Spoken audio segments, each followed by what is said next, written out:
Bienvenue sur le Conteur africain, la chaîne où nous racontons les histoires des héros et héroïnes de l'Afrique, des récits inspirants qui ont marqué l'histoire. Si vous aimez découvrir ces figures légendaires qui ont façonné notre continent, n'oubliez pas de vous abonner, d'aimer la vidéo, et de partager vos impressions dans les commentaires. Cela aide énormément la chaîne et permet à ces histoires de voyager encore plus loin. Merci pour votre soutien, et maintenant, plongeons ensemble dans l'histoire fascinante de Behanzin. Dans l'Afrique de l'Ouest, sur les côtes du royaume du Dahomey, un homme régna avec la force et la sagesse des anciens rois. Cet homme, c'était Behanzin. Surnommé le requin, il était le dernier roi indépendant du Dahomey.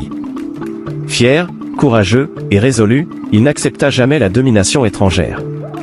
Son règne, bien que court, fut marqué par une résistance farouche à l'impérialisme. Behanzin naquit en 1844 sous le nom de Kondo. Fils du roi Glel, il fut préparé dès son plus jeune âge à prendre les rênes du royaume. Il était un guerrier redoutable, doté d'une intelligence stratégique hors du commun, et il savait que la survie de son peuple dépendait de sa capacité à repousser les ambitions coloniales. En 1890, après la mort de son père, Behanzin monta sur le trône. Mais son règne commença dans une période sombre pour l'Afrique. Les puissances européennes avançaient à travers le continent, imposant leur domination. Les Français lorgnaient déjà sur le Dahomey, mais Behanzin refusa de leur céder ne serait-ce qu'une parcelle de ses terres. Le combat pour la liberté venait de commencer. Le royaume du Dahomey était célèbre pour son armée, notamment les Amazones, des guerrières redoutables qui faisaient trembler les envahisseurs. Behanzin, avec leur aide, mena plusieurs batailles contre les troupes françaises.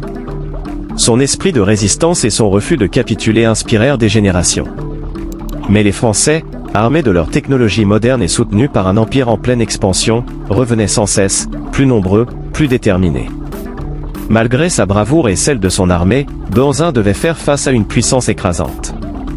En 1894, après des années de combats acharnés, Behanzin fut forcé de capituler. Mais il ne le fit qu'après avoir tout donné, jusqu'à la dernière once de courage. Sa capture ne signa pas la fin de son esprit indomptable. Déporté en Martinique, puis en Algérie, Behanzin resta une figure de la résistance jusqu'à sa mort en exil en 1906. Aujourd'hui encore, Behanzin est un symbole.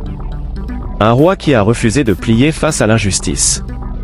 Un homme qui a tout sacrifié pour défendre son peuple. Son nom, comme celui de son royaume, résonne dans l'histoire comme un écho de résistance et de dignité.